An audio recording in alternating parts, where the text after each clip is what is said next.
Hello students, आज computer में जो टॉपिक हम कवर करने जा रहे हैं नंबर सिस्टम में, वो क्या है? Relationship between binary, octal, decimal and hexadecimal number. ठीक, मींस ये जो नंबर सिस्टम होते हैं binary, octal, decimal, hexadecimal number system, इनमें एक दूसरे में क्या रिलेशनशिप होता है। मींस अगर कोई नंबर बाइनरी में है, ठीक है, तो उसका ऑक्टल इक्विवेलेंट क्या होता है, डेसिमल इक्विवेलेंट क्या होता है, ये सब कन्वर्जन मैंने बताया था। उसी को यहाँ टेबल के फॉर्म में हम देख लेते हैं थोड़ा सा कंपेयर करके। नंबर सिस्टम मैंने बता ही दिया था कि बाइनरी में आपका 2 डिजिट्स यूज होती है, 0 और 1। ऑक्टल में 8 डिजिट यूज होती है, 0 से लेके 7 तक। डेसिमल में आपकी 10 डिजिट्स यूज होती है, 0 से लेके 9 तक। और हेक्साडेसिमल में आपकी 16 यूज होते हैं, टोटल 16 सिंबल्स यूज होते हैं, 0 से लेके 9 तक की डिजिट्स। और A, B, C, D and F letters. Binary number होगा उसका बेस 2, ऑक्टल है तो उसका बेस 8, डेसिमल का 10 एंड हेक्साडेसिमल का 16। अब यहाँ पे हम रिलेशनशिप देखने जा रहे हैं binary, octal, decimal and hexadecimal number series में क्या रिलेशनशिप होता है। तो पहले हम सारे नंबर्स लिख लेते हैं। सबसे पहले मैंने हेक्साडेसिमल लिख लिया, ठीक है। फिर डिक्रीजिंग ऑर्डर में लिखते हैं, क्योंकि हेक्सा में सबसे ज्यादा होता है ना 16, तो सबसे पहले मैंने हेक्सा लिखा। उसके बाद 10 सिंबल्स यूज होते हैं, 10 यूज होता है किसमें, डेसिमल में। तो उसके बाद मैंने क्या लिखा, डेसिमल लिख लिया। और उसके बाद क्या आता है, 8 डिजिट किसमें आते हैं, आपके ऑक्टल में आते हैं। तो उसके बाद मैंने क्या, ऑक्टल लिख लिया। और सबसे लास्ट में मैंने क्या लिख लिया, बाइनरी लिख लिया, ठीक है। अब हेक्साडेसिमल नंबर्स जो होते हैं टोटल कितने होते हैं आपके, 16 होते हैं। कहां से, 0 to 9, तो 0, 1, 2, 3, 4, 5, 6, 7, 8, 9। और उसके बाद क्या होते हैं आपके, अल्फाबेट्स होते हैं, यानी A, B, C, D, E and F, ठीक है। तो 0, 1, 2, 3, 4, 5, 6, 7, 8, 9 digits, A, B, C, D and F आपके क्या होता है, अल्फाबेट्स होते हैं। डेसिमल में आपके टोटल 10 डिजिट्स यूज होते हैं, 0 से लेके 9 तक।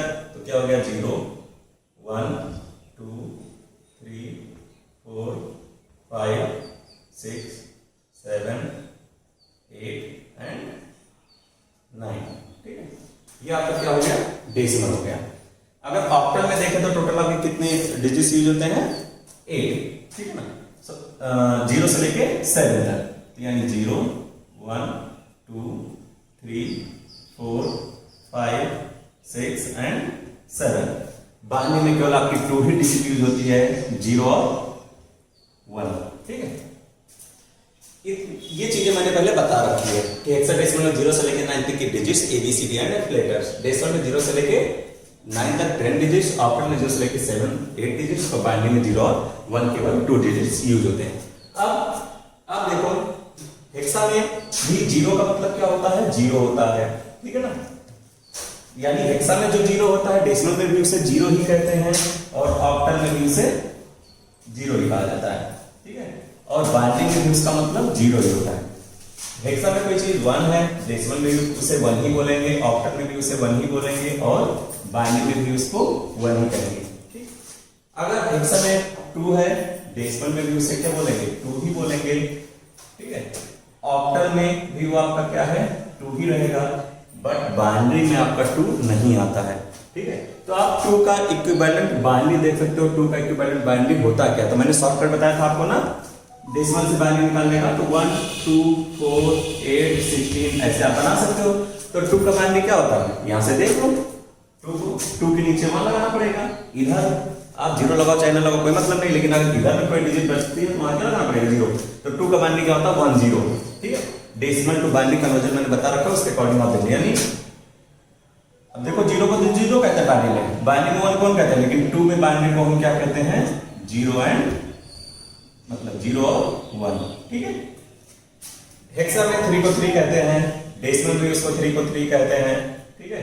ऑक्टल में भी 3 को 3 ही कहते हैं, लेकिन बाइनरी में क्या 3 को 3 कहते नहीं। बाइनरी में 3 को हम क्या कहेंगे, 1, 1 क्या कहेंगे, इसे 11 नहीं पढ़ेंगे, ठीक है ना, 1, 1 पढ़ेंगे। बाइनरी में कभी भी 1, 1 लिखा तो उसे 1, 1 कहेंगे, 11 नहीं कहेंगे। तो यानी बाइनरी में 3 को हम क्या कहते हैं, 1 और 1। ऐसे ही हेक्सा में आपका 4 लिखा है, डेसिमल में भी 4 ही, ऑक्टल में भी 4 ही। और अगर उसको हम बाइनरी देखेंगे तो बाइनरी आप यहां से देख लो, तो 1, 0, 0 शॉर्टकट से, यानी इसको क्या कहते हैं बाइनरी में, 1, 0, 0 कहते हैं। ऐसे ही आपका हेक्सा में 5 तो डेसिमल में भी 5, ऑक्टल में भी उसको 5 ही कहेंगे। और अगर उसका हम बाइनरी देखेंगे तो बाइनरी क्या आएगा 5 का 101, यानी बाइनरी में उसको क्या बोलते हैं 101 बोलते हैं। हेक्सा में जिसको 6 बोलते हैं, डेसिमल में भी वो 60 कहलाता है, ठीक है ना, ऑक्टल में भी वो 6 ही कहलाता है, बट बाइनरी में उसको हम क्या बोलेंगे, यहाँ से आप देखो 426 होता है ना, 4 नीचे के 1 क्या हो गया 0, यानी उसको क्या बोलते हैं 110। हेक्सा में जिसको 7 बोलते हैं, डेसिमल में भी वो 7 ही कहलाता है, बट अगर उसका हम ऑक्टल देखें, ऑक्टल भी 7 ही रहेगा, लेकिन अगर उसका बाइनरी देखेंगे तो उसका बाइनरी क्या कहलाएगा 111, ठीक है। अब यहां से देखिए हेक्सा में 8 को 8 बोलते हैं, डेसिमल में भी उसको 8 ही बोलते हैं, बट ऑक्टल में क्या 8 होता है, नहीं, ऑक्टल में 8 नहीं होता है। ऑक्टल में केवल कहां तक डिजिट होती है 7 तक, ठीक है। 8 अगर कोई नंबर ऑक्टल में लिखा तो उसमें 7 से बड़ी कोई डिजिट नहीं आएगी, तो यानी 8 को ऑक्टल में कन्वर्ट करना पड़ेगा। और डेसिमल टू ऑक्टल कन्वर्जन मैंने बताया था, ठीक है। डेसिमल टू ऑक्टल मतलब क्या हो गया, डेसिमल टू अदर बेस, और decimal to other base convert करना होता है तो मैंने बताया था जिसमें कन्वर्ट करना होता है उसी से डिवाइड करके रिमाइंडर में क्या करते हैं, नोट कर लेते हैं। अगर डेसिमल को बाइनरी में कन्वर्ट करना हुआ तो 2 से डिवाइड करके रिमाइंडर नोट करेंगे। डेसिमल को हेक्सा में कन्वर्ट करना हो, हेक्सा डेसिमल है तो 16 से डिवाइड, यहाँ पे डेसिमल 8 तो डेसिमल में है, लेकिन इसको ऑक्टल में क्या कहते हैं, यानी इस डेसिमल का हमें ऑक्टल देखना है, यानी डेसिमल का ऑक्टल में कन्वर्जन। तो डेसिमल का ऑक्टल में कन्वर्जन है तो ऑक्टल में कितनी डिजिट्स यूज होती है आपकी 8, तो यानी इसको हम क्या करेंगे 8 से डिवाइड करेंगे। यानी अब 8 को आप 8 से डिवाइड करोगे, 8 1 जा 8, रिमाइंडर क्या बचा, 8 1 जा 8 आया ना, रिमाइंडर क्या बचा 0। और मैंने रूल बताया था कन्वर्जन का कि तब तक डिवाइड करते हैं जब तक कोसेंट 0 ना आ जाए। हमें पता है 1 8 से डिवाइड नहीं होगा, बट तब भी हम क्या करेंगे 8 जीरोजा ले जाएंगे, 8 0 टाइम्स ले जाएंगे। जब 8 जीरोजा ले जाएंगे तो यहाँ पे रिमाइंडर आपका क्या आ जाएगा 1, ठीक है। और इसी को क्या है उल्टे ऑर्डर में आप लिख लीजिए, ठीक है। यानी हेक्साडेसिमल में जिसको 8 बोलते हैं, डेसिमल में उसको क्या बोलेंगे 8 ही बोलेंगे, बट ऑक्टल में 8 का इक्विवेलेंट क्या होता है 10 होता है, ठीक है, ध्यान रखिएगा, ठीक। 8 का इक्विवेलेंट क्या होता है 10 होता है, यानी जिसको डेसिमल में 8 बोलते हैं, ऑक्टल में उसका मतलब क्या होता है 10 होता है, ठीक। और अगर बाइनरी देखना है तो इसी डेसिमल के अकॉर्डिंग देख लो, 8 का बाइनरी क्या होता है, 8 का बाइनरी क्या कहलाएगा आपका 1000, यानी आपका क्या हो जाएगा 8 का बाइनरी हो जाएगा। यानी 8 को हम क्या बोलेंगे बाइनरी फॉर्म में 1000। ध्यान रखिएगा कभी भी बाइनरी फॉर्म हम ऑक्टल के अकॉर्डिंग नहीं देखेंगे, बाइनरी फॉर्म हमेशा किसके अकॉर्डिंग देखेंगे डेसिमल, क्योंकि ये शॉर्टकट भी आपका किस पे काम करता है डेसिमल टू बाइनरी पे, ठीक है। ऐसे ही हेक्सा में जिसको 9 बोलते हैं, डेसिमल में भी उसको क्या बोलेंगे 9 ही बोलते हैं, बट ऑक्टल में वो आपका 9 नहीं होता है, ठीक है। ऑक्टल में अब 9 को ऑक्टल में क्या बोलते हैं तो फिर वही करना पड़ेगा आपको, 9 को 8 से क्या करना होगा डिवाइड करना होगा, और 9 को जब आप 8 से डिवाइड करोगे 8 1 जा 8, ठीक है ना, आपका रिमाइंडर कितना आ जाएगा 1 आ जाएगा, और यहाँ पर 1 कोसेंट 1 आ जाएगा, रिमाइंडर भी 1 आ जाएगा, ठीक है। लेकिन अभी इसको हमें क्या करना है तब तक डिवाइड करना जब तक कोसेंट 0 ना आ जाए, तो 0 टाइम्स ले जाएंगे, मैंने बताया 0 जा 0, यहाँ पे रिमाइंडर आ जाएगा। इसको उल्टे ऑर्डर में लिख दीजिए, और उल्टे ऑर्डर में लिखेंगे तो ये क्या आ गया 1 1, यानी जिसको डेसिमल और हेक्साडेसिमल में 9 कहते हैं उसको ऑक्टल में क्या कहते हैं 11 कहते हैं। और उसी को अगर बाइनरी में बोले तो 9 का बाइनरी देख लो, 9 का बाइनरी क्या होता है, तो 9 का बाइनरी क्या कहलाएगा, यहाँ से 9 का बाइनरी कहलाएगा 1001, यानी इसको बाइनरी में क्या बोलते हैं 1001 बोलते हैं। ऐसे ही ए, अब हेक्सा में तो ए है, लेकिन क्या डेसिमल में ए होता है, नहीं। तो हमने बताया था 9 के बाद क्या आ रहा है ए आ रहा है, तो एक क्या एक इक्विवेलेंट डेसिमल क्या मानेंगे 10। ऐसे बी का इक्विवेलेंट डेसिमल क्या मानेंगे 11, सी का 12, ठीक है ना, डी का 13, ई का 14 और एफ का 15। मैंने बताया था ना कि अगर 9 के बाद एबीसीडी के हमारा ए का इक्विवेलेंट डेसिमल 10, बी का इक्विवेलेंट 11, सी का 12, डी का 13, ई का 14 एंड एफ का 15, ठीक है। यानी हेक्साडेसिमल में जिसको ए कहते हैं, डेसिमल में उसको क्या बोलते हैं 10 बोलते हैं, बट ऑक्टल में उसको क्या बोलते हैं, तो डेसिमल टू ऑक्टल कन्वर्जन लगाओ, ठीक है। 10 को हमने क्या करना है 10 को 8 से डिवाइड, 8 1 जा 8, रिमाइंडर कितना बचा 2, अब इसको 0 टाइम्स ले जाएंगे, 8 0 जा 0, रिमाइंडर कितना बचा 1 को ऑर्डर में लिख लीजिए, यानी उसको ऑक्टल में क्या कहते हैं 12। और बाइनरी देखा जाएगा उसका बाइनरी क्या होता है, तो बाइनरी हम डेसिमल के अकॉर्डिंग देखेंगे तो 10 का बाइनरी क्या होगा, 10 का बाइनरी होगा 1 0 1 0, हो जाएगा 1 0 1 0। ऐसे ही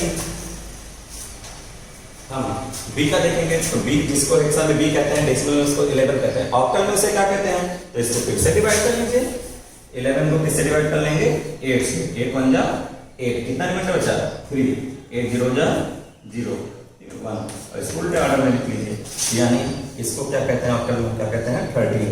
अगर इसका बाइनरी देखना हो तो 11 का बाइनरी वहां से आप देखेंगे तो क्या आ जाएगा 1 0 1 1 1 0 1 1, ठीक है। सी जिसको हेक्सा में सी कहते हैं उसको डेसिमल में क्या बोलते हैं 12 बोलते हैं, और अगर उसका हम क्या है ऑक्टल इक्विवेलेंट देखें तो इसका ऑक्टल इक्विवेलेंट जैसे मैंने निकाला वैसे भी इसका क्या आ जाएगा 14 आ जाएगा, और इसका अगर बाइनरी देखेंगे वहां से शॉर्टकट लगाएगा तो जो इसका बाइनरी आएगा वो 1 1 1 0 आ जाएगा। डी को क्या बोलते हैं हेक्सा में तो डी बोलते हैं, लेकिन उसका डेसिमल इक्विवेलेंट 13, लेकिन अगर उसका हम ऑक्टल देख लें तो उसका ऑक्टल क्या कहलाएगा आपका 15, ठीक है। ऐसे ही अगर ई अच्छा इसका ऑक्टल 15 हो गया, ठीक, ऑक्टल 15 आप निकाल सकते हो, अगर 13 को 8 से डिवाइड करोगे रिमाइंडर आएगा 5, ठीक है, तो इससे निकल जाएगा। और इसे इसका डेसिमल इक्विवेलेंट देखेंगे तो इसका डेसिमल इक्विवेलेंट आपका क्या कहलाएगा, यहां से आप देख लो किसको ऐड करने पे 15 मिलेगा, तो 8 2 10 4 1 15, यानी 1 1 1, ठीक है। इन सभी को ऐड करेंगे, ठीक है। 15 का नहीं सॉरी किसका देखेंगे 13 का, हमें डेसिमल इक्विवेलेंट देखना होता है, डेसिमल के अकॉर्डिंग देखना होता है, तो 13 का अगर देखेंगे तो 13 का क्या आ जाएगा, ठीक 8 4 12 और 1, ठीक है 1 0 1 1 0 1, ठीक है। तो इसका जो आएगा वो क्या आ जाएगा 1 1 0 1। ऐसे ही ई का क्या होता है 14 होता है, और ई का 14 होगा, और इसका अगर हम डेसिमल इक्विवेलेंट देखेंगे तो इसका जो ऐसे आ जाएगा आपका 16 आ जाएगा, और 16 का निकाल लेंगे। ऐसे ही एफ का क्या आता है 15, और इसका अगर डेसिमल ऑक्टल इक्विवेलेंट देखें तो क्या आ जाएगा 17 आ जाएगा, ठीक है। तो ए का इक्विवेलेंट डेसिमल 10 और उसका ऑक्टल 12, बी का 11 उसका ऑक्टल 13, सी का 12 उसका ऑक्टल 14, डी का इक्विवेलेंट 13 उसका ऑक्टल 15, ई का इक्विवेलेंट 14 उसका ऑक्टल 16, एफ का इक्विवेलेंट 15 उसका ऑक्टल 17। अगर यहाँ पे 11 का देख रहे हैं आप तो 11 का बाइनरी आपका क्या आ गया 1 0 1 1 आ गया। 12 का बाइनरी देखा आपने तो 12 का क्या आ गया 1 1, 12 का जो बाइनरी आएगा 1 1 0 0, ठीक है। ऐसे ही आप 13 का देख लेंगे तो 13 का जो बाइनरी आ जाएगा वो क्या आ जाएगा 1 1 0 1। 14 का आप देख लेंगे तो 14 का जो बाइनरी आ जाएगा वो क्या आ जाएगा 1 1 0, और 15 का बाइनरी देख लेंगे तो 15 का बाइनरी क्या आपका आ जाएगा 1 1, ठीक ना 4 टाइम्स 1 सॉरी, ठीक। तो ये आपका रिलेशनशिप हो गया हेक्साडेसिमल एंड ऑक्टाडेसिमल नंबर के बीच में, जो मैंने पहले बताया। अगर आपको कन्वर्जन आता है तभी आप इसको समझ सकते हो, इसी वजह से मैंने आपको सबसे पहले कन्वर्जन सारे बताए, कन्वर्जन बताने के बाद मैंने रिलेशनशिप बताया, क्योंकि अगर आपको डेसिमल का ऑक्टल में कन्वर्जन नहीं पता होगा तो क्या आपको एक टेबल समझ में आएगी, अगर आपको डेसिमल का बाइनरी में कन्वर्जन नहीं पता होगा तो क्या टेबल समझ में आएगी, अगर आपको कन्वर्जन आता है तो टेबल याद करने की जरूरत नहीं है, ठीक है। यहाँ तक 9 तक तो हेक्साडेसिमल भी सेम ही है, 7 तक आपका ऑक्टल से सेम है, उसी के बाद ही कन्वर्जन करना शुरू होता है, ठीक है। Thank you.